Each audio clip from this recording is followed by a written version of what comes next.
Okay. Hi. Hello. How was your guys' day today? I'll be excited when it's over. Yep, Yes, not too bad. that's good. All right. Did you guys see the questions on Blackboard for this assignment? There was 2 questions on there. On Blackboard, I didn't. I thought they were just the questions based off of the case study. So I have it actually pulled up right here. It says read chapter 5 case study at the end of the chapter and discuss the following questions with your group, is what it says. Oh, thank God, because the questions that are with the case study are intense. Yes, I read them and they are super intense. Well, the case study itself, I think, is intense. Yeah, I'm not too big on worrying about computer systems. I feel like as a healthcare worker, that's not my issue, you know? Yeah.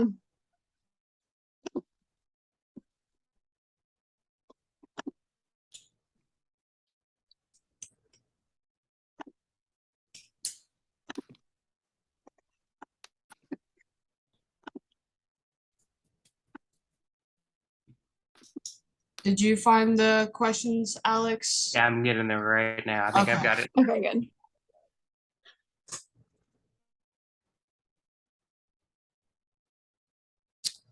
It should be under the week 4 tab if you haven't found it.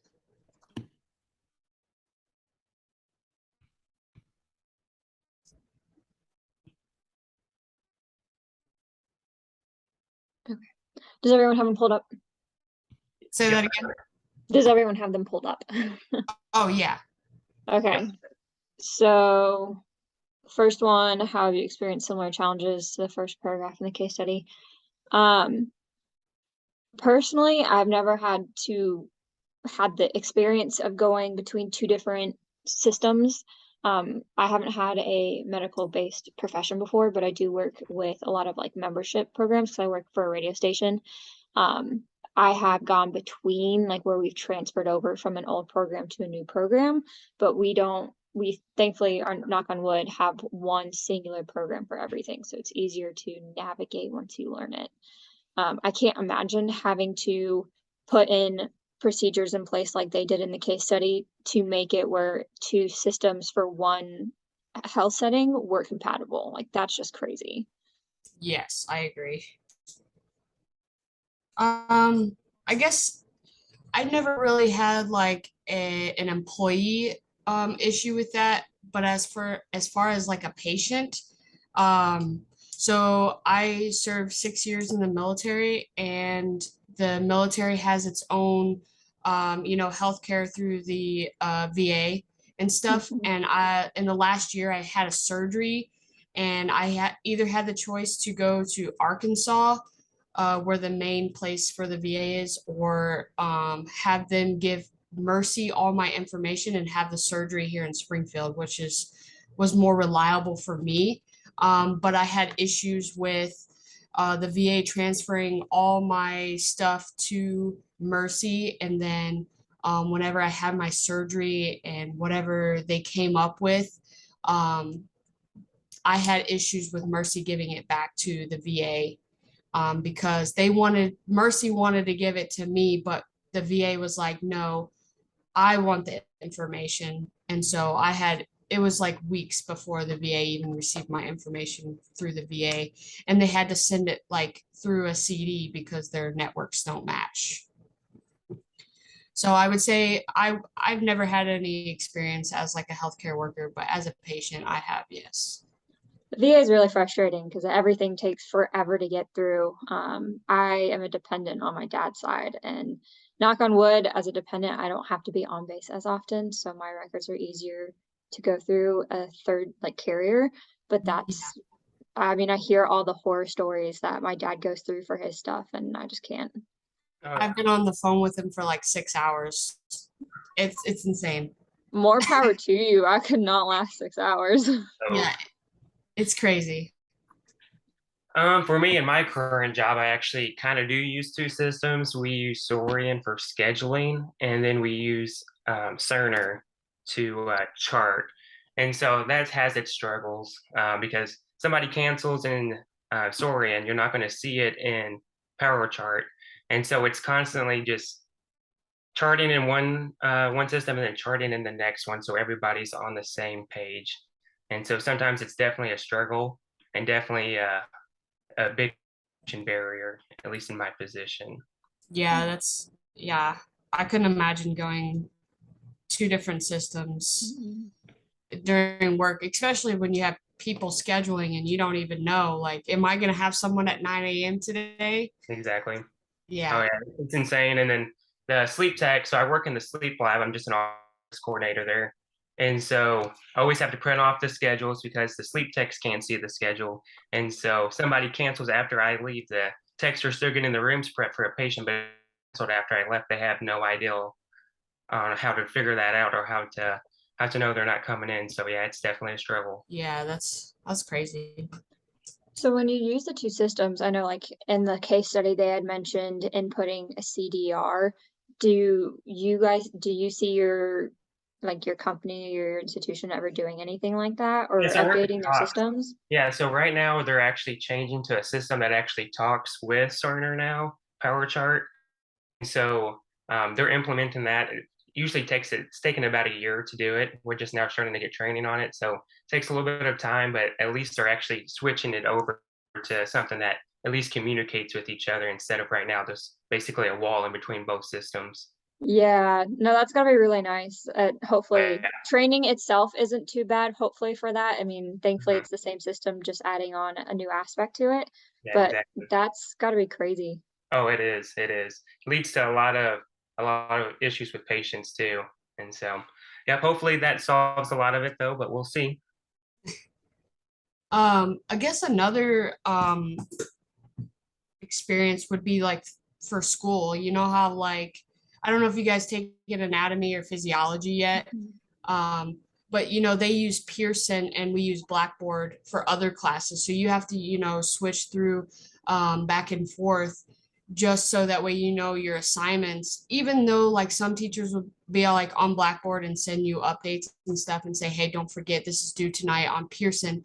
So that's kind of nice. But I mean, in general, like having to go back and forth between Pearson and Blackboard is just it's difficult because uh, you have that struggle to your schedule is not implemented with Blackboard because you know how Blackboard has that schedule thing that you can see your classes and when assignments are due. So I guess that would be another example that we I use daily. Sorry. I agree. Knock on wood, I haven't had that issue since I started at Missouri State. Pearson itself, I've only ever used for a book, but I did my associates at a community college closer to my hometown, and Mhm. we did a couple of my classes were like that. Like my Spanish class, we had things that we did on one site, and then our homeworks and our exams and our books were all on this other one. So it's definitely having to have your own list of both things so that you make sure you get things done. Yeah, for sure. I was thinking about it. So for work, I'm a campus employee. So if you're thinking it in that way, I do have two systems because we have the system for the radio station itself, but schedules and paychecks and everything is done through your My Missouri State. So you're going between back and forth, making sure you're inputting your hours. Yeah. Well, and I also do work at the Veteran Student Center on campus, and I don't get paid by Missouri State. I get paid by the VA, but I still work at Missouri State. So Yeah. it's kind of difficult. So I guess that would be another example is my pay comes from the VA. But I mean, everything that I do at Missouri State is for the VA. So, um, I guess we can move on to question two. I mean, we spent 8 minutes, so we have That, and if we think about anything, we can always go back and add to it. yeah. So number two, what concerns could a family or patient have in a similar situation as this? How could you better explain and help the patient and their family understand the gaps? So For me, it's not necessarily a gap between two different systems, like institutional wise, that you actually have to be on the computer for, but it's a gap between the provider and the family more than anything. So because I am a dependent, I have TRICARE, but I don't live in the same state as my sponsor. So Yeah. it's hard to go between having my sponsor out of state and having to communicate with him for insurance purposes while still trying to communicate with my mom, who takes care of me and deals with my insurance and goes to my appointments when I was younger with me. So it's not, when I thought about that, it's not so much the technical side of it, but it's still being able to relate it to both sides, I guess. Yeah, I can agree with that because that can be difficult just because even though you're not, so basically VA is surrounded by service members, and as a dependent, you're just you're a sub to that service member, and you have to go through that service member, and it's difficult, especially when you need all of their information and they're in a different state, or they could be across the world. And then it's even harder when, like, for with TRICARE, if you're not the spouse or the service member themselves, you can't contact them. Like, it Yeah. has to be through them. So you're going through someone to get to someone, and then just miscommunication and everything gets lost in the middle, and it becomes really frustrating. Yes, I agree with that. You guys make the VA sound so nice. The Yeah. insurance company. Do not join the military.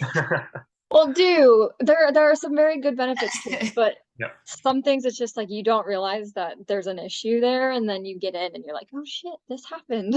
Yeah, I've done some really cool things and I've met a lot of cool people, but the healthcare and the education system is not the greatest. I will say that. Yeah. Um, I guess I would say I really thought about like um in the first paragraph, it actually explains like why the clinicians would need information for like optimal care, medications, allergies, and chronic disease care initiatives. So just making sure that that patient is getting the care that they need, whether it's inpatient or outpatient. And I mean, just because, yeah, you're using two different network systems, but as long as each party is communicating with each other, I think it will be okay. Um, as long as both parties have, like, I'm talking like the inpatient, outpatient networks, as long as both of those parties have all the information that they need for that patient, I would just explain to that patient um, or family that as long as you have given all of the information, whether it be medications or allergies or any serious illnesses or injuries that you have, as long as you give them both to them, then your care should be optimal. That's the way I thought about it whenever I read that question. Yeah, for me in my current position, we have pre-registration that calls the patients, and then I also call the same patients to confirm their appointments. And a lot of times, pre-registration is going to call before I do. They're making sure the face sheet and everything's matching up, insurance stuff like that. And then a lot of times the patient would say, "Hey, I want to go ahead and cancel that appointment." And then a lot of times we never get that message. They're in a different kind of system in Saurian too, so the same scheduling, but they don't cancel or put any notes in there. And then they don't have access to Power Chart, which is the main source where we're looking into the chart, looking at different messages and seeing if the patient maybe called in the clinic and left a message with the nurse or something along those lines. So a lot of times I'll call a patient and then call in to confirm your appointment, and they'll be like, "Oh, I canceled that a week ago." We had no idea about it. And so then I kind of got to explain to it because it's frustrating for them because they thought they canceled it a week ago. And then I'm calling, bugging them again, asking if they're coming in. So usually Yeah. just trying to let them know that, oh, that was probably pre registration. That wasn't us. Kind of talking them through it to kind of ease their nerves a little bit because sometimes they can get frustrated. Yeah, that definitely would be frustrating just because, they probably already forgot about it, especially if it's a week ago. And now you're calling them, bugging them about it. Yep. And then we got to try to fill a spot on the schedule almost same day. And not too many people are fond about staying overnight in a sleep lab, getting wires hooked up all over them, and Yeah, that so doesn't it can be sound fun. difficult. Oh no, it doesn't sound fun at all. No, I haven't had one done, but from what I hear, it's not the funnest. It probably doesn't look fun either. Oh no. Well, I mean, like you were saying that they can get a little frustrated with the miscommunication, even though it doesn't have anything to do with them, but they're still contacted again. I think the biggest thing is that even like when you're in person and you're at your appointment and you're waiting for like 5, 10 minutes because the doctor or the physician can't get a hold of the right records, you get a little frustrated then too. And then Mhm. that's when you also have to go in and you have to explain, hey, like this, I'm really sorry about this. Things are kind of complicated. And when we switched systems at work, it was a whole lot of the same. I couldn't do anything for anyone. And they're like, well, I have this problem. I need it done now. It's like, I'm really sorry, but we just don't have access to this and we're trying to get there. That's why I'd like to take your name, number, whatever. But it's frustrating because then you feel bad for frustrating other people even though it's out of your control. Exactly. yeah, I agree with that. I mean, as a patient, yeah, I agree with that. But as a healthcare worker, I really honestly wouldn't. I don't know what I would do in that situation because I'm not there yet. You know, I'm still in Mhm. college. Um, but thankfully, I'm going to school to be an athletic trainer, so I would talk to my patients, you know, during the day and, you know, they would come to me in the training room. So that's something that I wouldn't have to do as like a nurse or I don't know what other healthcare majors there are out there, but No, I agree. I'm the same. I am planning to be an AT as well. And when I shadowed at Drury, I didn't realize how much of a, like if you're a college AT, there's a whole lot of communication between your athletes and your athletes' insurance plans and their physicians and things. And then you're trying to get consent and you're trying to get signed forms from their physician. And then there's miscommunication because the way that they send it just isn't compatible. So thankfully, like we have those like docs and PDFs that are like compatible between each system, but you still have to be open and know that there's going to be an issue when it comes around. yeah. Yeah, I also observed there at Drury as well and I saw that. So, and I definitely noticed that every place that I observed so far. So, well, I mean, if you guys are good with those answers, we're time is 6:16. So if you guys are comfortable with everything that we've talked about, I would say Yep. that we had a good discussion. So Um, you're so I recording, right? will, yes, it's Okay. been recording the whole time. Okay, good. I set that up in the link before I sent it out. It was an option. Okay. Since we did it through Zoom, I'm probably just going to post it to my YouTube and then send in the link via that since it has to be a link instead of the video itself. So if you Okay. guys are okay with that, that's probably what I'll do. Yep. Sounds good. Yeah. And we should all be attached to the one group assignment, so it should just be me who has to post it, and All right. you guys should get a notification that it's been submitted. If you don't, let me know, so I can check that. All right. Okay. Sounds good. Sweet. Well, thanks, guys. Have a good Yep. rest of your night. Yep. You Yeah, too. you too. All right, bye. Bye. See